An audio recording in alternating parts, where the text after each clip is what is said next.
Cannonball Jenkins. Who better to judge potential stunt doubles? How are you, Cannonball? No, I do not want to go to the mall, dag nabbit! City folk. I told you no good would come from city folk. Why, when I was a boy... Yeah, right. And what have you got planned for our fearless competitors? Doors? What doors? I don't see no doors. City folk and their fancy doors. Why, when I was a boy... Are you ready for the stunt tryouts? Brussels sprouts? Now you're just plain talking crazy. I haven't had to eat Brussels sprouts since I was a boy. Whatever. Just roll the camera. Sheesh.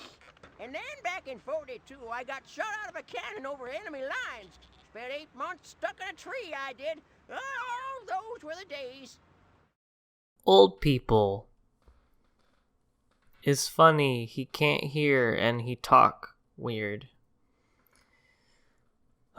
Old people jokes are easy, but they're pretty funny most of the time. And there are a lot of them in SpongeBob, I feel like. There are a lot of old jokes. I think there are more old jokes than fat jokes in SpongeBob, now I think about it. Anyway, hello. Welcome to the last set of auditions in the game, and I forgot about this one. I forgot how to, what all you have to do. I knew it had to do with scraping barnacles, obviously. But, yeah, you have to, do the thing that you're seeing me do on the screen right now. And unfortunately, this is yet another one of those events that relies on your partner being competent and not an idiot. And, actually doing what you're trying to do and, being competent and being quick, because if you get a certain number of them in at a time, then you get a bonus, which is why Patrick and Mr. Krabs are winning, but a human being and Squidward aren't winning. So Squidward has now fucked me over in 2 different events in this game. And I'm kind of surprised because I do pretty shit in this one, but I didn't have to redo any or anything.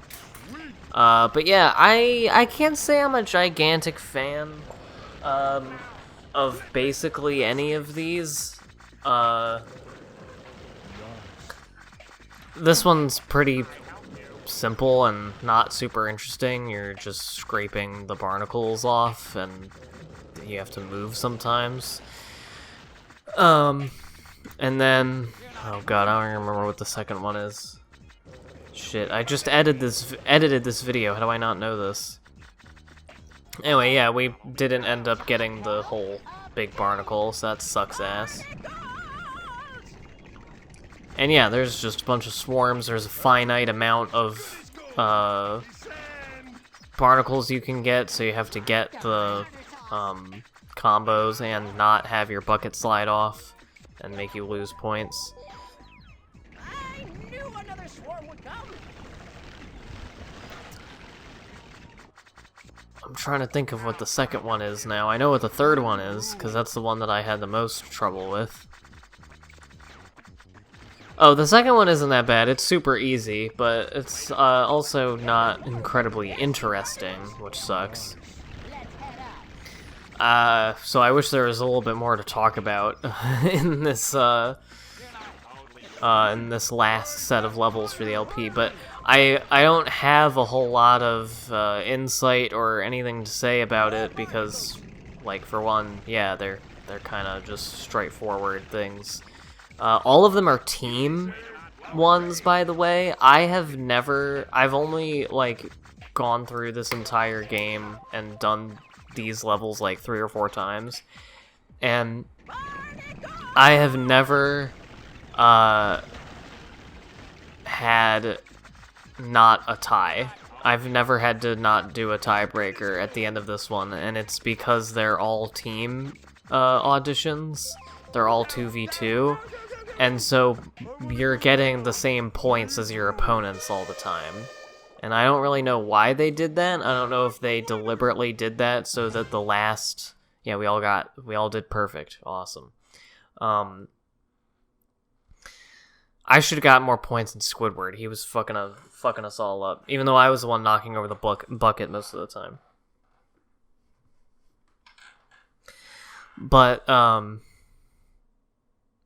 yeah, I don't know if they did that so that, you know, the last set of auditions before you get the supervillain role reveal is a tiebreaker to make it all cool, or maybe just to, like, you know, put another thing in front of the odds that you win every single audition. But, you know, so I guess spoilers, there's a tiebreaker at the end of this. But yeah, this one is neat.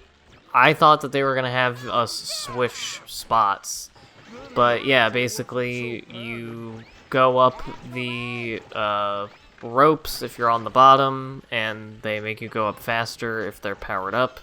And when you pass when you pass windows, you get more points. And if you're at the top, you have to wait for the battery that is the color of your thing to come out on the conveyor belt so you can power up the boys. And that's about it. And you do that for 3 minutes, and as long as you are, you know, doing the batteries and everything, should be fine. Although I have to say, not so much yet, but there were a lot of times where the color that I needed wasn't coming out for like an hour, and that kind of made it hard to do anything. But yeah, the other reason I don't have many stories to tell about this set of levels or anything is because I have only played these levels a couple of times because of the aforementioned game shitting that would happen during the Rubble Rabble audition in the last level. And yeah, so there was a time for like a decade that I would not ever see these levels. I didn't know what they were. I only knew about them from the instruction manual. And also, I saw a comment, I forgot who put it up, and I forgot what video it was. Also, I love that this is just like an endlessly tall building. But someone left a comment the other day on talking about the SpongeBob movie game instruction manual, because I guess in a video it might have been a SpongeBob movie game video, I was talking about the Plan Z supply crates that are in that game, and how it's weird that there are Plan Z supply crates in the game before Plankton has actually come up with Plan Z and started doing it in the story of the game. And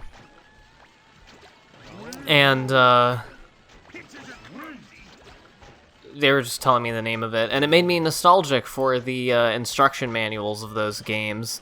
And it reminded me of something really funny that I remember, and kind of nice, but it's also just goofy, which is my grandpa, who's now dead. He died in, I want to say, 2013 or something. It was around then. He was in his, like, early to mid-90s, so he had a good old long life. And the last, like, 10 years of that, a sizable chunk of the last 10 years of his life was just listening to me and engaging with me in kid shit that I liked. And I can't tell if he had genuine interest in it, but he would always be the one to ask me about it. And when I was, like, 7, it was right after I had gotten Battle for Bikini Bottom for Christmas. And I was just, like, that was all I was doing with my day, and he was not at all acquainted with video games, and so I was explaining what, like, literally every single thing about the game ever. And my grandpa liked when I would read to him when I was a kid, and so he asked that I read him the instruction manual to the game, and so I did.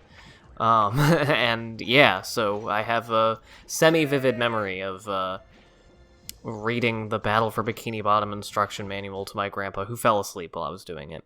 Anyway, yeah, I don't know what happened here. This is the last audition, and my least favorite in this level, and one of my least favorite in the game, just because it relies on your partner. Like, I don't know, the controlling of it is a little bit weird. You kind of have to hold A while your partner's doing something, but if you let go, it takes that as you pressing A, and that makes them let go, and you fly away, and can kind of fuck you up, and I'm not very good at it. And yeah, the other thing was, it just wasn't letting me start for the first, 10 seconds. This entire time I was pressing every button on the controller and moving the control stick around, and I don't know what I did that ultimately made it go, but whatever. 10. Here I go. 10. Whee! But if you're competent, you can rack up points fairly quickly here. Yeah, see, I let go of the A button there, and it made Patrick fly off of everything. The physics portion of it is a little bit strange. And yeah, the CPUs are almost never going to do, very precise swinging. They're just gonna kind of fall off when they feel like it. So, you can't really... I don't know. It's one of those that's hard to win for some dumb reasons, in my opinion. Anyway, the other two things that I remember my grandpa weirdly engaging me with were... I remember watching Open Season with him on a portable DVD player I had at his house at the assisted living facility he lived in. And, yeah, he was, mesmerized by that because computer animation was, still very new to him. He went to the theater. He hadn't apparently been to the movie theater in 15 years, and I think it was the last movie he ultimately ended up seeing in theaters, which is crazy. But he went with me to the theater. He wanted to see a movie with me in theaters while we had a day out over the summer, and it was in 2004. So this is around the same time that I was fucking reading the instruction manual to him. And we ended up seeing the fucking live-action Garfield movie in theaters. And again, he was just transfixed. He couldn't get enough. He thought it was incredible. He was like, I can't believe that they made it look like there was a fucking cat right there. And the way they did his fur and his eyes, he was obsessing over the eyes. It was the animation of the eyes, it was great. It was like a cartoon, but it was in 3D, so it looked kind of real. And of course, I'm a little kid, so I'm like, yeah, Grandpa, it's a fucking movie, whatever, man. But now, looking back, that's, hilarious. And yeah, he took a lot of interest in, all my grandparents did. They don't now. I mean, all of them are dead now.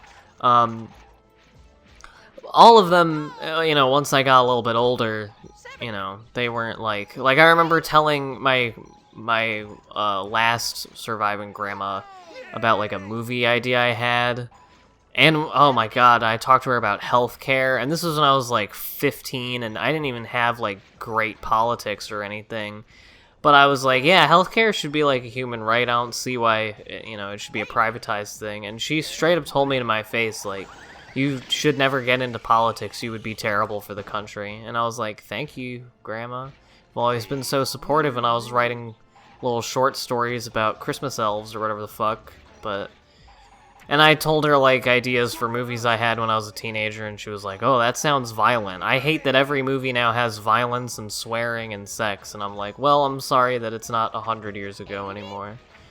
But she was a cool lady. I don't want to slander her, but it was just funny. So yeah, I kind of shit the bed on this one, didn't I? But, I guess me and Patrick still really shined because me and him ended up getting the most popularity points. And yeah, it's a tie. Wow. All of us got 12,000. I was actually thinking... I don't know why I was thinking that all four of us would have to do a rock, paper, scissors. Because that can happen. I've only had to do it once, and it was with 3, not 4 characters. But, yeah. Or at least I think so. I don't know, maybe I'm wrong. Anyway, I was wondering if I would have to ever do a rock, paper, scissors in this LP, and yes, you do. I think you're guaranteed to because of how that last level works out. But yeah, it's rock, paper, scissors. The strategy is to press a button and probably win. I think if you have the CPU characters on smart, then they beat you more often than not here. Yeah, I both did rock. I was doing a lot of, like, psychology shit in my head here. I think I go with scissors now. Oh no, I went with rock again. Yeah, I don't know why. Whenever I have a draw in rock, paper, scissors, I always think to just do that one again, because I think, like, well, they're not gonna do it again. But sometimes they do it again. I don't know, rock, paper, scissors kind of sucks as a game. Because, like, I don't know, I like stuff that you can, like, be good at, or, like, you know, are fun, but I don't know, rock, paper, scissors doesn't really scratch that itch for me. I don't remember what my favorite schoolyard games were. I didn't really do that shit, like, at recess or whatever. I just, like, talked to my friends. I dug holes. Sometimes I would, sit in one of the slides on the jungle gym, like at the top of it, in the tube part of it. And it would be funny because it was comfy there and then no one could get down. Anyway, yeah, I won. And next time we're going to be checking out the entire new Mermaid Man and Barnacle Boy episode. So I will see you then for that. Gang shit. I killed that.